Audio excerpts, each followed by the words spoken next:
Vasudevaya.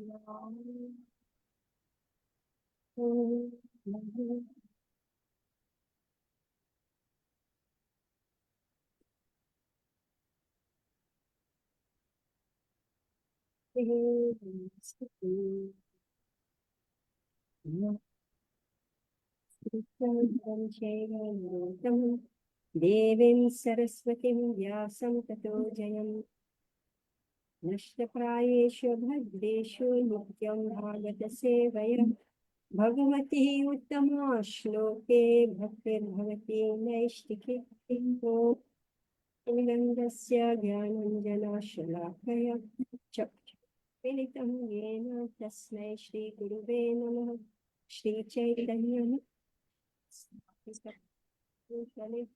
Swayam Rupa Kada Mahyam Dadati Swapadantikam Vandeham Shri Guru Shri Yuta Padakamalam Shri Guru Vaishnavamscha Shri Rupam Sagra Jatam Sahagana Raghunathan Vikramatam Sajeevam Sadvaitam Savadhutam Parijana Sahitam Krishna Chaitanya Devam Shri Radha Krishna Padan Sahagana Valita Shri Vishakam Vikamscha Hare Krishna Karuna Sindhu Dinabandhu Jagatpate Gopesha Gopika Kanta Radha Kanta Namastite Tapta Kanchana Gaurangi Radhe Vrindavaneshwari Vrishabhanusite Devi Pranamami Hari Priye Vanchakalpatarubhyascha Kripa Sindhuvya Evacha Patitanam Pavanebhyo Vaishnavebhyo Namo Namah Jai Shri Krishna Chaitanya Prabhu Nityananda Shri Advaita Gadadhar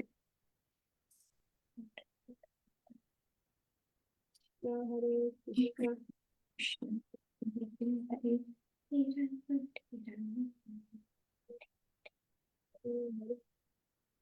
Namo Vishnupadaya Krishna Desavitri Prabhupada Priya Shri Giri Rajaya Swami Sumitra Varavas Vihari Viham Bhakti Chakri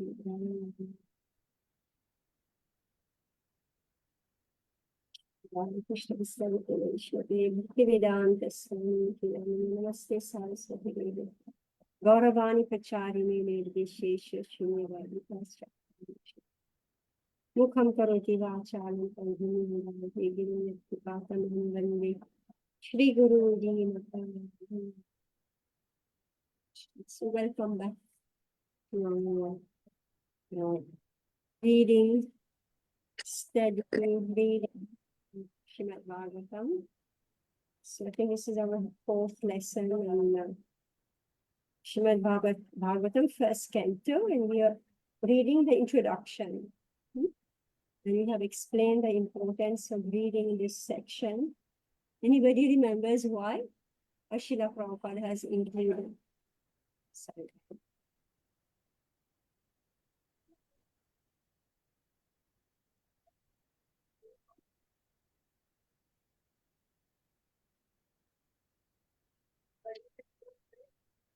Anybody remember why Srila Prabhupada has included this section of Shri Chaitanya Mahaprabhu in the introduction to कि महाप्रभु जी ने अपने आचरण से कैसे कृष्ण भक्त बन के आए और अपने आचरण से कृष्ण भक्ति करना सिखाया. you know, Shikala, you speak very good English. Can you tell us in English what you said?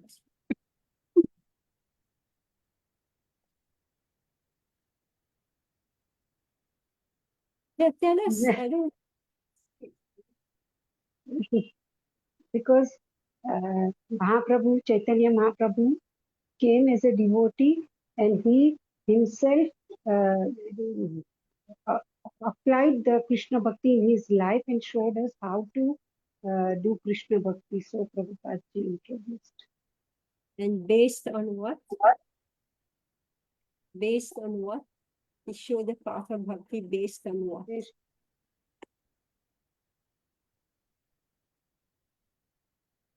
And Srimad Bhagavatam. Based on Srimad Bhagavatam. So therefore, it's in the introduction. So Shri Chaitanya Mahaprabhu didn't invent a new path. He followed the established path.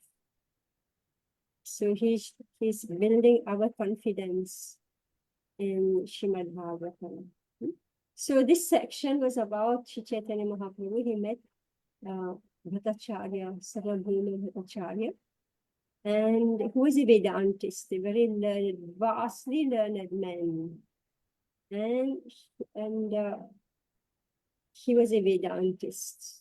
So Mahaprabhu just sat for 7 days and patiently heard him out without asking any question until finally the Bhattacharya stopped and thought, why this boy not asking any question?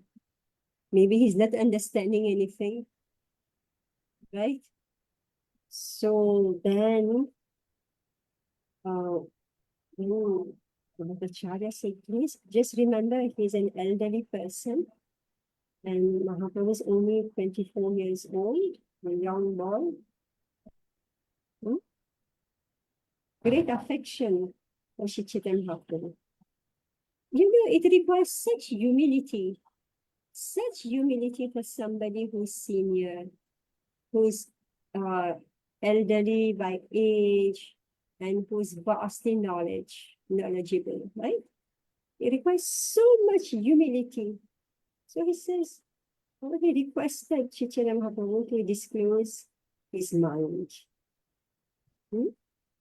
So upon this, the Lord spoke as follows. My dear sir, I can understand the meaning of the sutras like Janmadi Asya Yataha, Shastra Unitvat, and Athato Brahma Jigyasa, or the Vedanta Sutra.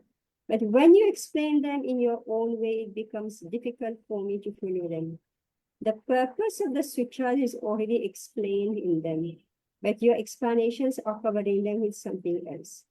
You do not purposefully take the direct meaning of the sutras, but indirectly give your own interpretations. So much etiquette, so much culture, etiquette. But when it came to discussing the absolute truth, the truth had to be said. So Mahaprabhu didn't hesitate to just reveal his mind. So this is also something to learn. Meaning he's extremely respectful to the senior, the elderly, the senior. But when it comes to the question of absolute truth, Vedanta, so very outrightly he said, you do not, the purpose of the sutras is already explained in them. My dear sir, I can understand the meaning of the sutras, but when you explain them in your own way, it becomes difficult for me to follow them. My God, will you dare say it? A great scholar is sitting in front of you. You dare say, I can't understand what you are saying. But he did it, and you find this Ramanujacharya also, when his guru, I don't remember his name, and his guru gave an interpretation of this one sentence from the Vedanta Sutra. And his guru was giving quite a literary meaning, an ordinary meaning of a sentence. Sri Ramanujacharya didn't agree with it. And he started crying. He was a boy, again, he was a boy. He started crying.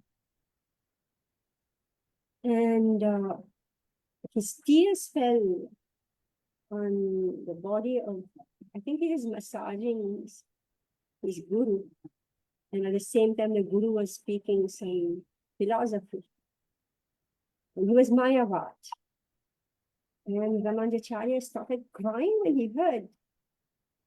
It was an interpretation of word, I can't remember, copy something, which means a monkey. So the lotus eyes of Vishnu, like a copy, something. And Mayavadi said that the lotus eye of Vishnu resembles the red rear end, the back, the rear end of a monkey. That was the interpretation. See how silly it is with all these Sanskrit words. So there's ordinary interpretation. So the lotus eyes of Vishnu resemble that red rear end of a monkey, right? So Ramanujacharya was a small boy. He was a student, and he started crying. So the Guru was a little shocked. What happened? So very humbly, the boy said, he was hurt. His feelings was hurt. He said the lotus eye of Vishnu resembled the backside of a monkey, red backside of a monkey. Then the Guru said, why? What is the meaning of this sentence? Then Ramanujacharya said, this copy also means a lotus that drinks water from the, like a lotus flower that drinks water from the lake. So his eyes is reddish like a lotus flower. So how the Mayavadi is interpreting and what is the understanding of the Vaishnava, right? So we have to be extremely careful. Sometimes we think that, okay, we don't have access to the books that Srila Prabhupada translated and put together, but now those books are available, so let me read the original. When we read the original, we don't know what we'll come up with. Devotees speak like this. So they say, okay, now Prabhupada, he made his own book, Nectar in Devotion, from Bhakti Rasamrita Sindhu. Now Bhakti Rasamrita Sindhu is available. Let me read the original. Why should I read Prabhupada's Nectar of Devotion? Very risky. Extremely risky. You may end up like this. So Bhattacharya is saying in a certain way, and Mahaprabhu said, I don't understand what you're saying. The purpose of the sutra is already explained in them, but your explanations are covering them with something else. You do not purposefully take the direct meaning of the sutras, but indirectly give your own interpretations. So this is the style of the Mayavad people. I don't know what it is, but if there is a statement. See, Vedanta Sutra means they're short statements, very short statements, which is an aphorism. Sutra is an aphorism. It mainly contains large amount of information in it. And this is known only to somebody who is in the Guru Parampara and who's able to understand the meaning of it. So the Mayavadis, what they are doing, the so-called Vedantists, they take the sutras and then they interpret it. And Mahaprabhu is saying here, there's no need for interpretation because the direct meaning is obvious. God thus attacked all Vedantists who interpret the Vedanta Sutra fashionably according to their limited power thinking to serve their own purpose. Such indirect interpretations of authentic literatures like the Vedanta Sutra are hereby condemned by the Lord. So they interpret because the Sanskrit is there, and according to your intelligence, your understanding, your so-called scholarship, you read the sentence and you come up with your own interpretation. The Lord continues, Srila Vyasadeva has summarized the direct meanings of the mantras in the Upanishads, in the Vedanta Sutra. Unfortunately, you did not take the direct meaning. You indirectly interpret them in a direct way, in a different way. So you are giving your interpretation. The authority of the Vedas is unchallengeable and stands without any question of doubt. And whatever is stated in the Vedas must be accepted completely. Otherwise, one challenges the authority of the Vedas. So are we aware of this? That we don't challenge the authority of the Vedas? Are we aware of this?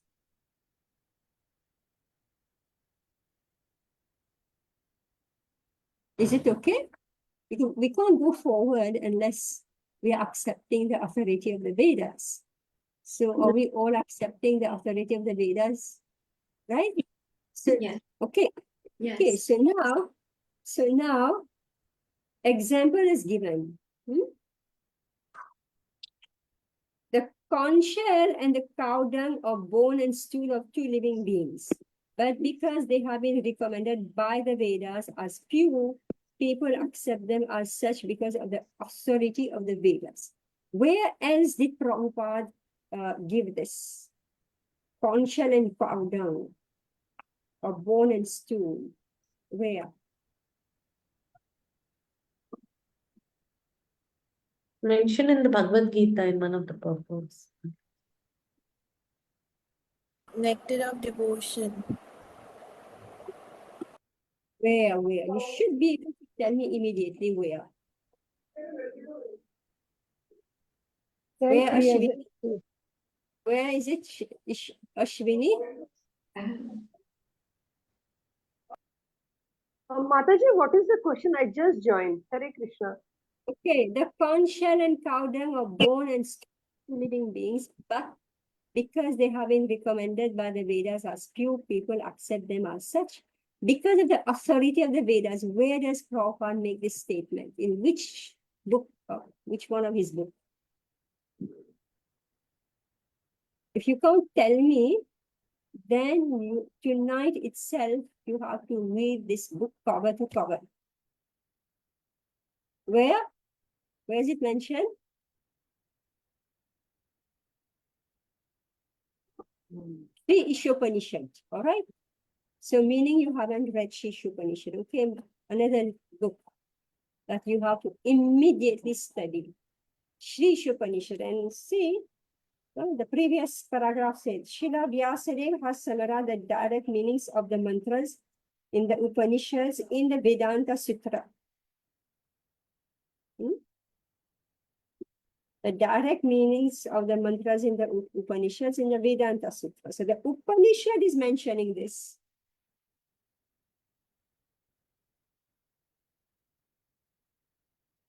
Okay. So if you don't have Shishopanishad by tonight, you must get your Shishopanishad and you must read it cover to cover. It's only 18 verses. Okay, Mataji. The idea that he cannot set his imperfect reason above the authority of the Vedas. The orders of the Vedas must be obeyed as they stand without any mundane reasoning.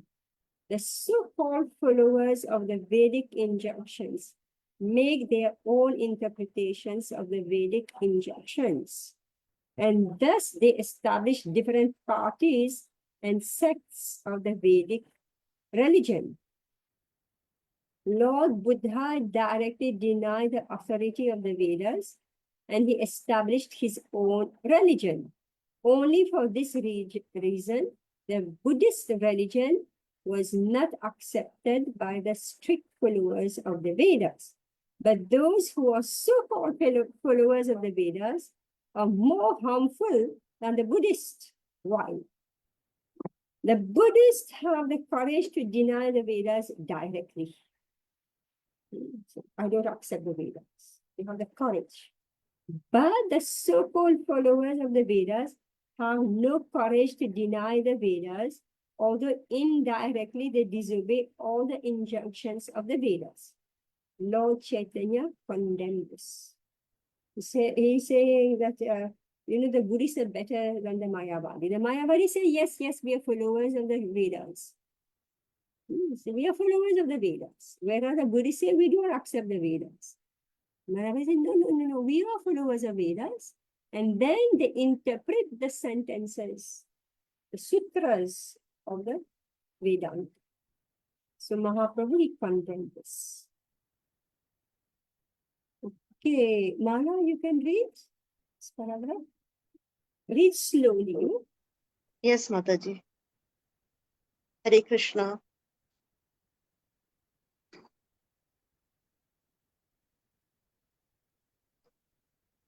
The idea is that one cannot set his No. imperfect.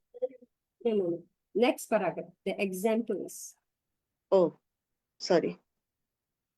The examples given by the Lord of the conch shell and the cow dung are very much appropriate in this connection. If one argues that since cow dung is pure, the stool of a learned Brahmana is still more pure, his argument will not be accepted.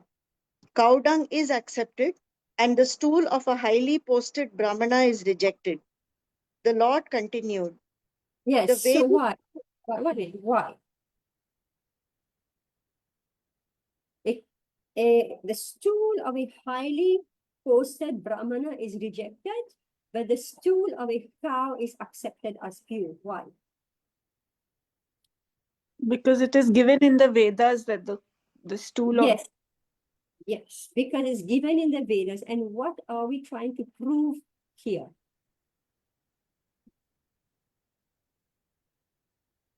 that the Vedas cannot be challenged. Yes, we are proving that Vedas is the final authority. Shabda Praman. Right? Shabda Praman. Authority for any statement about the absolute truth is coming from the Vedas. Yeah. Okay, continue. The Lord continued, the Vedic injunctions are self-authorized, and if some mundane creature adjusts the interpretations of the Vedas, he defies their authority. It is foolish to think of oneself as more intelligent than Srila Vyasadeva. He has already expressed himself in his sutras, and there is no need of help from personalities of lesser importance. His work, the Vedanta Sutra, is as dazzling as the midday sun. And when someone tries to give his own interpretations on the self effulgent sun like Vedanta Sutra, he attempts to cover the sun with the cloud of his imagination. Hey, The yeah. So now, the Vedic injunction, see what is being said here. Remember, it is Shabda Praman, because this Srimad Bhagavatam is going to discuss so many things. And we may think, oh, is it true or false? Should I accept this statement or not? So therefore here, the authority of the book that we are following is being established. So the Vedic injunction are self-authorized. And if some mundane creature adjusts the interpretation of the Vedas, he defies their authority. Vedic injunction. Sure. So meaning a statement is made, so that statement is to be accepted as it is. There's no need to give an interpretation.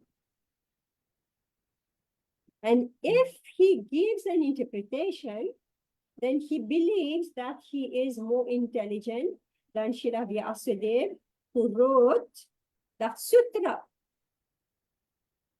See, you give your interpretation, I give my interpretation. Everybody can give an interpretation. Where will we land up? In ignorance, isn't it? Whereas the Vedas is very straightforward. Its statement is very simple.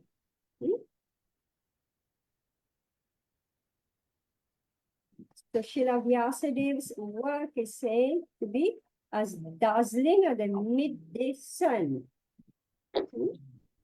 So when we are giving our interpretation, we are trying to cover this sun with a cloud of our own imagination. Yeah, okay, now Harsha Rani, can you read?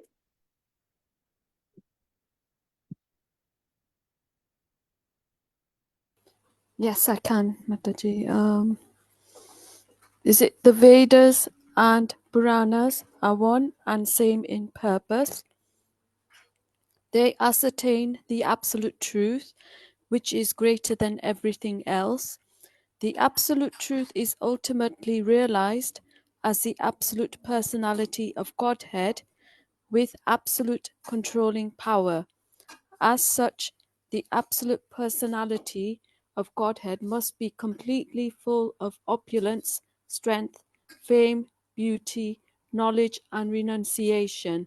Yet the transcendental personality of Godhead is astonishingly ascertained as impersonal.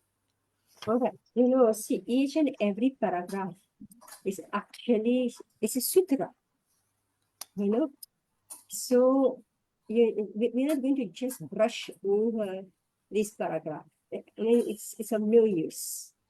So we need to examine and understand each and every paragraph. So Vedas and Puranas are one and the same in purpose. Which what? Okay, Puranas. Name me the Purana. Name me one Purana. Bhagavatam Purana? Yeah, Shrimad Bhagavat Purana. Okay, so we're going to stick to this. All right, meaning the Vedas. Okay, the 4 Vedas. And the Puranas, they are one in what? How are they one? The essence of all of them is to realize the Supreme Personality of Godhead. They have one, the same what? The essence of all of them is to understand the Supreme Personality of Godhead as the absolute truth. They have the same what? Am I not Word. audible? One word. They have the same what? Goal. Purpose. Purpose. Just Purpose. just purpose. No, we will get lost. There's so much to hear and understand. We'll get lost. See, we are not great scholars here. If by ill luck we happen to meet a scholar, and if we don't understand it, they'll defeat us. So Prabhupada is making us become little scholars here. Prabhupada is saying Vedas and Puranas. Okay? There is such a fight among sects, Vedic and Puranic. Right? Vedic and Puranic. In your own home, those who are from Hindu families, maybe you get torn. One section of the family is Vedic, another section is Puranic. When there is a death ceremony in the house, some say do it Vedic way, some say Puranic way, right?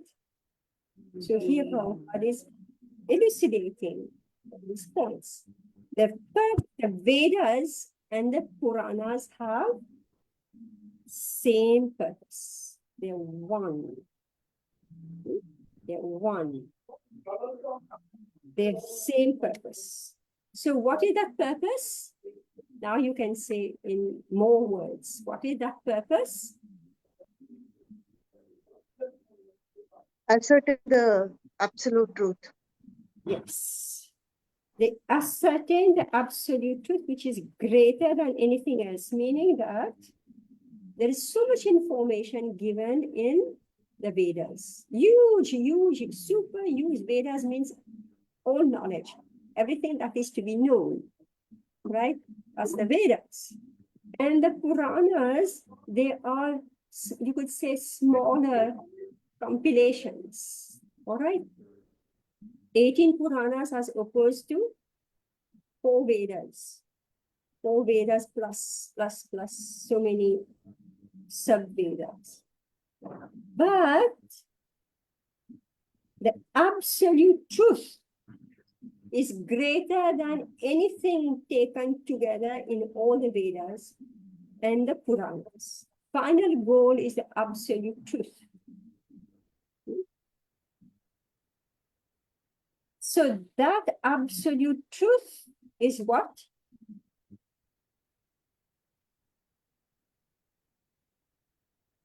Pen and paper. The absolute personality of Godhead. It's the absolute personality of Godhead and what? How is he qualified? Absolute controlling power. Okay, with absolute controlling power.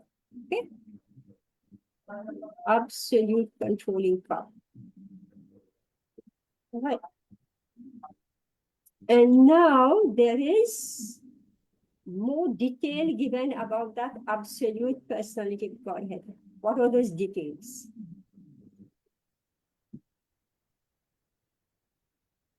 The qualities. The 6 opulent. Yes, the qualities, the opulence, strength, the fame, the beauty, the knowledge, and the renunciation. All right, 6 opulences of the absolute truth, which makes him a person.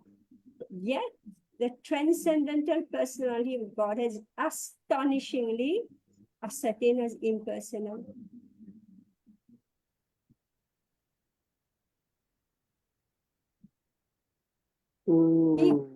Controlling power. Controlling power. And he has all these opulences. Yet, Prabhupada is, I think, is astonishingly ascertained by us impersonal. Okay, go on, Harasarani.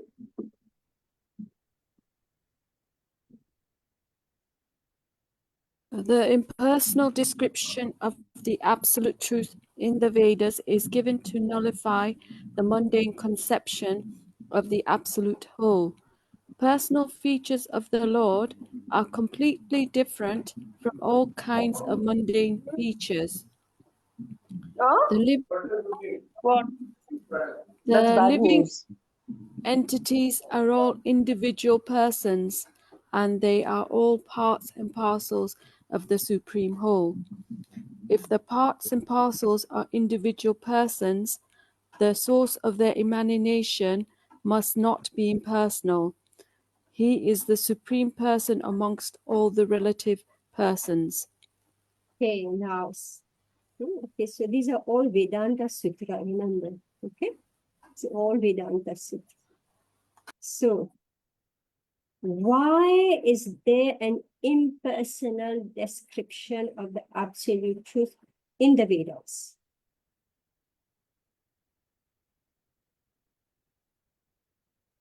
To nullify the mundane conception Of what? of the absolute whole, of the absolute truth. The mundane conception of the mundane personality, right? Mundane personality. So there is nothing mundane in the personal features of the Supreme Lord. So the example is given here that the living entities are all individual persons and they are all parts and parcels of the Supreme Whole. If the parts and parcels are individual persons, the source of their emanation must not be impersonal. He is the supreme person amongst all the relative persons. What is this relative persons?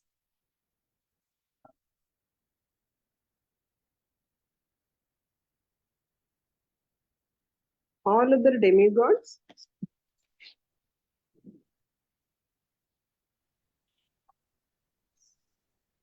Try something else. Everything. The living entities, the parts and parcels, whatever, everything. Everything which emanates from him are the relatives. So here we speak of the absolute truth. Let's read it again. The impersonal description of the absolute truth in the Vedas is given to nullify the mundane conception of the absolute truth, its absolute whole. See, words are being used here, absolute truth, absolute whole, and then in contrast, a word is used here, relative persons.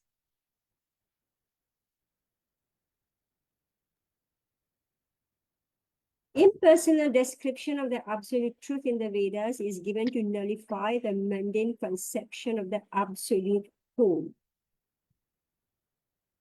Personal features of the Lord are completely different from all kinds of mundane features. For example, I have a nose, all right? This nose will not always look the same. Do you agree with this? When I'm born, right? When I'm born, my nose looks a certain way. When I'm 5 years old, my nose looks different. When I'm 25 years old, when I'm 50 years old, when I'm 70 years old, my nose look different. This is relative. Is it relative, right? Still, I will say my nose. You follow this? Meaning my nose is not absolute. It's changing. But with the Supreme Lord, whether he is baby Krishna, right? Whether he's growing up, and at all stage of his personality, he remains the same. When he is in the spiritual world and when he comes in the material world, he comes as he is in his own same body.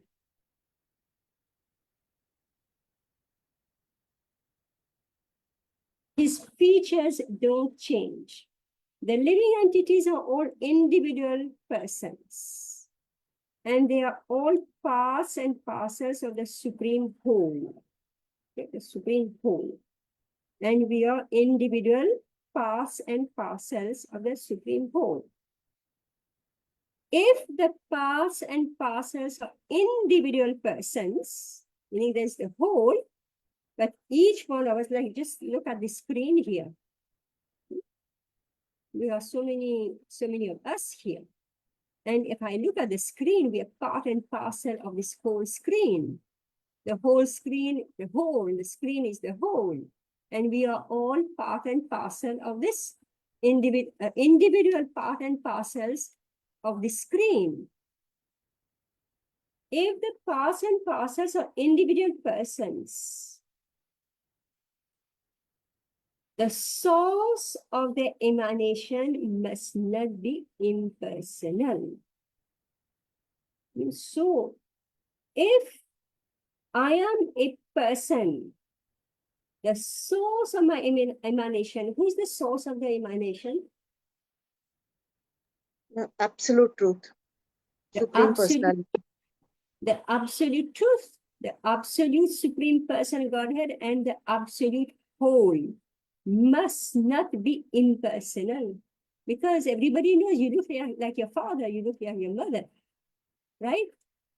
Or do you look like impersonal sunlight? Right? Isn't it? Everybody knows. You look exactly like your father and mother and your uncle and your aunt and your grandma, right? So, if the parts and parcels of individual person, the source of the emanation must not be impersonal. He is that source of emanation. He is the supreme person amongst all the relative persons. You could also say in our ordinary language, we are his relatives, right? We are his relatives. Okay. Big philosophy in simple words. Right. Okay, Rashmi, you want to read? I'm sorry, it is all beyond our head, but we have to try to study. Since it's there, we put ourselves to task to study Srimad Bhagavatam. So here we are. Yes, Rashmi. The Vedas inform us that from him, Brahman, everything emanates, and on him, everything rests. And after annihilation, everything merges in him only. Therefore, he is the ultimate dative, causative, and accommodating cause of all causes. And these causes cannot be attributed to an impersonal object. Okay. All right. So meaning everything is derived from him. The Vedas inform us that from him. Don't ask me this dative, causative, accommodating. This go and check in Brahma Samhita. There's another book called Shri Brahma Samhita. Take pen and paper and study all this. So the Vedas inform us that from him, Brahman, everything emanates. Janmani asya yata. And on him, everything rests. Whatever exists, everything is reposing on him only. And after annihilation, everything merges in him only. What is it that is merging in the Supreme Lord?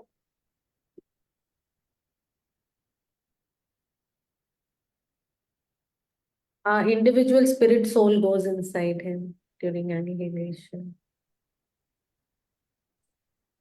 You don't go back inside, right? I hope you Impersonal. don't go. Think what is What? All the tattvas, 24 guna, pancha tattvas, and everything goes inside him. The 24 Material. The entire material creation. world.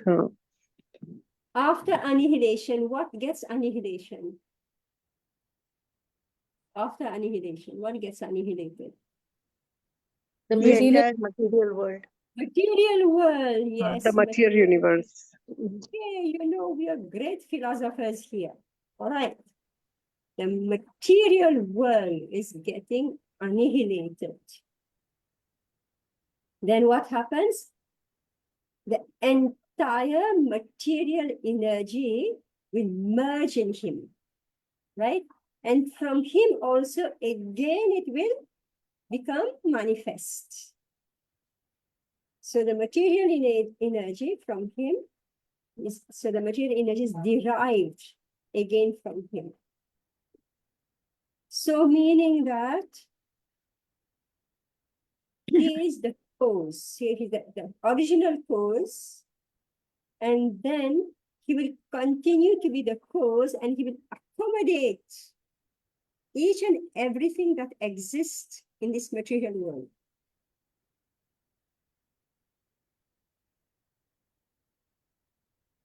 He's the creation. And these causes cannot be attributed to an impersonal object. A mother gives birth to a child, right? A mother gives birth to a child. The mother is a person, and therefore she gives birth to a child. It's not that the child pops out with the rays of the sun, right? So from a person, the child is born. Okay, go on. the Vedas inform us that he alone became many. He alone became many, and when he so desires, he glances over material nature. Before he glanced over material nature, there was no material cosmic creation. Therefore, his glance is not material. Material mind or senses were unborn when the Lord glanced over material nature. Thus, evidence in the Vedas proves that beyond a doubt, the Lord has transcendental eyes and a transcendental mind. They are not material. His impersonality, therefore, is a negation of his materiality, but not a denial of his transcendental personality. How? The Veda says that Krishna is glancing, Mahavishnu is glancing at what? He glances at what? Material nature. Yes. Okay. Mahavishnu is glancing at material creation, meaning he's existing before the creation, right? Before matter becomes manifest. So therefore, his glance is not material. He exists beyond the creation. And mind also, meaning the Supreme Lord has a mind. And mind and senses, they become manifest in matter. But if the Supreme Lord has eyes and he has a mind, he started thinking that, okay, it's time now, let the jivas become manifest again in material creation. So he's thinking. So, thus, evidence in the Vedas prove that beyond a doubt, the Lord has transcendental eyes and a transcendental mind. They are not material. So, what is this impersonality? It is only a negation of his materiality, meaning he's not material. His body, his eyes and minds are not material, but so it's a negation. No, he doesn't have material eyes. He doesn't have material mind. But it doesn't mean he doesn't have a spiritual personality. Clear? Yes, Mataji. All right. We're smoothing out all the, different terms and logic, etc., so that your reading of Bhagavatam becomes smooth and easy. Yes. All right. Mataji, I just have one, I just need to understand this properly. I'm sorry, Mataji, but this one sentence in the previous para, the impersonal description of absolute truth in the Vedas is given to nullify the mundane conception of absolute whole. I'm still not, I still don't understand that. What is this mundane conception of absolute whole? Why was Here it you given impersonal? He could have given personal description. Vedas could have given personal description. Why did Vedas give impersonal description? So this is being explained in the next paragraph. The paragraph we just read. His impersonality, therefore, is a negation of his materiality, but not a denial of his transcendental personality. Okay, let's continue to read. Mataji, one more question in this paragraph. Wait. Let us finish this section. Yes, Mataji. Read. Brahman ultimately refers to the personality of Godhead. Impersonal Brahman realization is just the negative conception of the mundane creations. Paramatma is the localized aspect of Brahman within all kinds of material bodies. Ultimately, the supreme Brahman realization is the realization of the personality of Godhead according to all evidence of the revealed scriptures. He is the ultimate source of Vishnu Tattvas. Okay, now ask your question. Mataji, it said that in the paragraph begins it with that Vedas inform us that he alone became many. So what does that mean? He alone became many? Eko bahunam sham, right? Vedas said that eko the ham supreme. bahun. Vidadati Kaman. Yeah.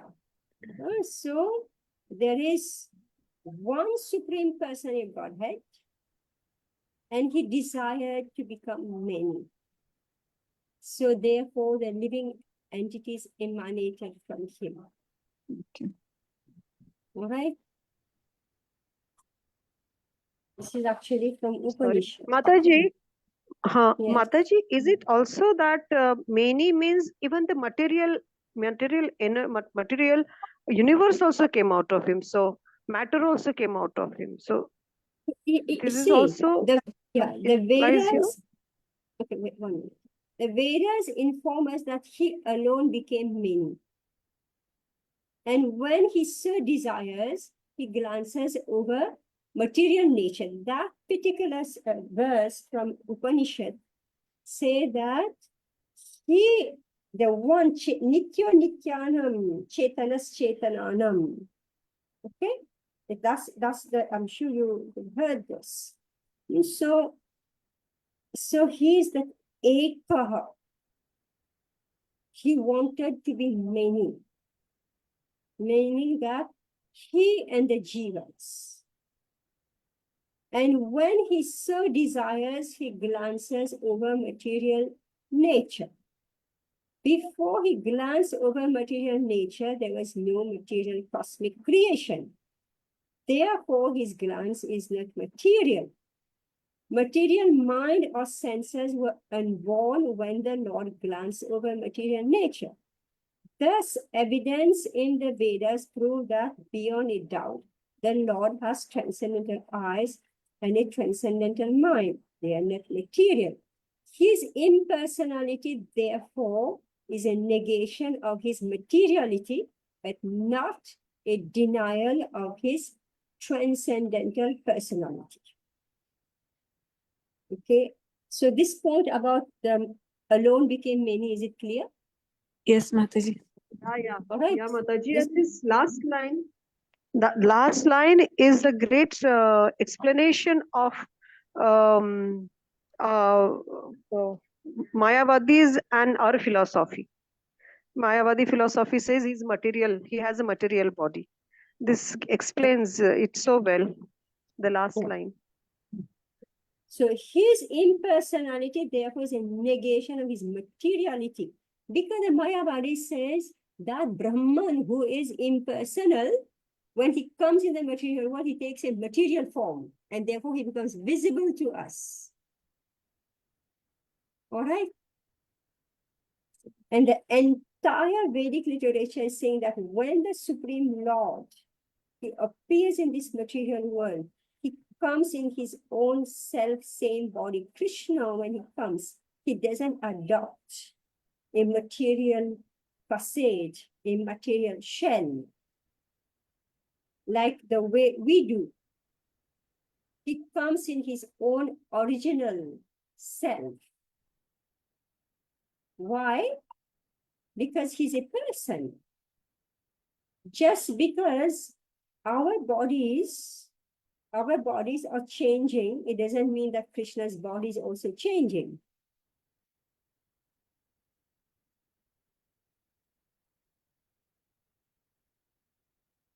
Brahman ultimately refers to the personality of Godhead. Brahman ultimately refers to the personality of Godhead. Impersonal Brahman realization is just a negative conception of the mundane creation, meaning he's not like this. He's not like this. You believe that his ear is defective. After some time, his ear will become old. He will not hear anymore. All right? His eyes are defective. He will not be able to see anymore. So the Shastra is saying, no. His eyes are eternal. His ears are eternal. His hands and legs are eternal. He's never going to be, lose the capacity of his legs. Right? He will never have frozen shoulders, right? His shoulder will remain Navayovanam. Say, no, it's not like this. It's not like this. Impersonal realization is just the negative conception of the mundane creations.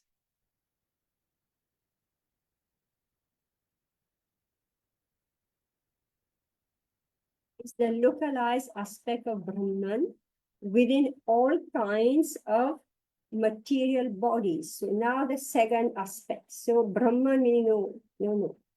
He's different. He's, see, something like the subtle body. Okay? The subtle body. Subtle body and gross body. Which one is you? I'm speaking of the material self. Subtle body and gross body, which one is you? Which one is your body? Your material body. Gross body.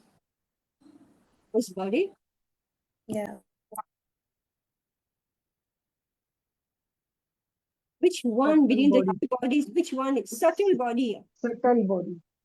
Your One with the actual ahankara. body, the actual body is subtle body. All right. Actual body is subtle body. But it is not visible to you. All right. It's not visible to you. From the subtle body, the gross body is developing. Is it true? From the subtle body, your gross body is developing. The gross body is changing, undergoing so many transformations and dying, but the subtle body is remaining. All right? But it is not visible to anyone.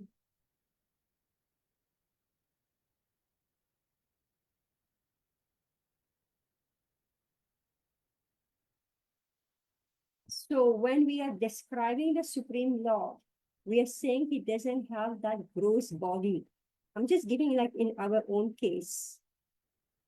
So the person still exists in the subtle body with exact same information as the gross body.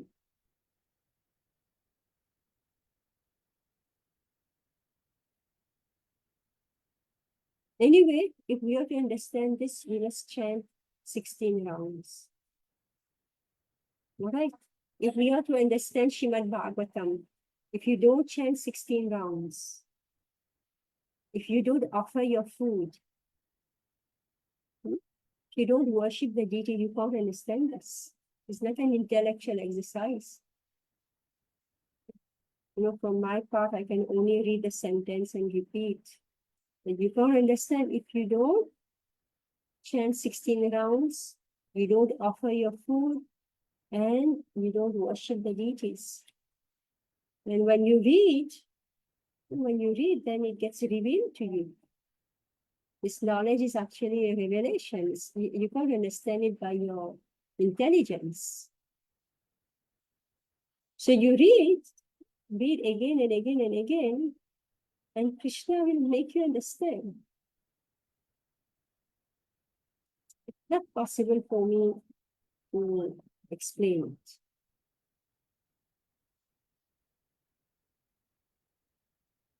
Ultimately, the supreme Brahman realization is the realization of the personal Godhead according to all evidence of the revealed scriptures. He's the ultimate source of Vishnu Tattvas. See, we are trying to know, understand something that's beyond our perception, beyond our sense perception, beyond our mental capacity to understand, right? It's impossible to understand.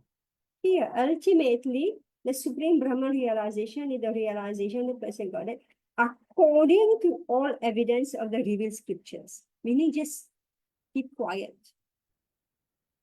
All right? Just keep quiet, accept the verdict, the evidence of the revealed scriptures. Revealed scriptures saying this, just should accept. And if you want to talk, then go on speculating. And what is the value of it? What is the value of it? We'll merge in Brahman, right? What will you get in return? You'll merge in Brahman, wherever you put your mind. So here Srimad Bhagavatam is giving us a gift of Krishna, all right, who's unknown, Krishna who's unknown. So some people, they don't know about Krishna, and when they start reading the scripture, they find no Krishna. What do they find? They find impersonal Brahman. And they carry on and on in their search, and they merge in Brahman. They say that's the final destination, Brahman, and finish. Some people, they will go further.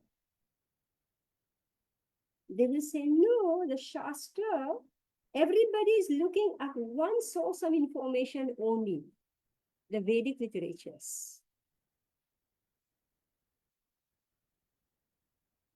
Another person that say, no, the Vedas is speaking about Paramatma.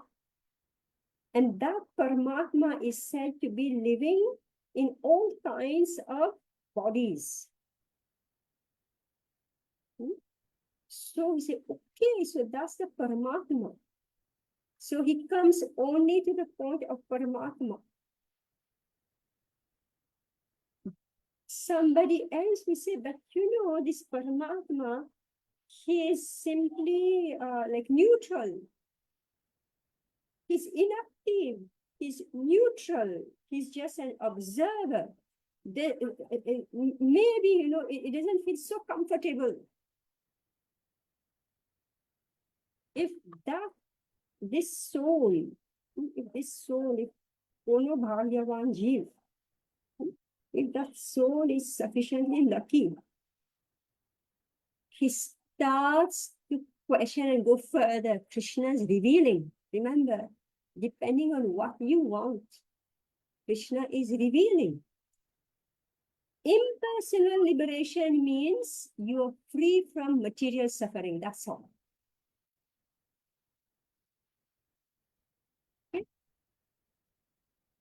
Paramatma realization, I'm not clear about this. But as we read, we may find out. Paramatma realization, Paramatma is actually exists only in the material world. Paramatma has a function only in the material world.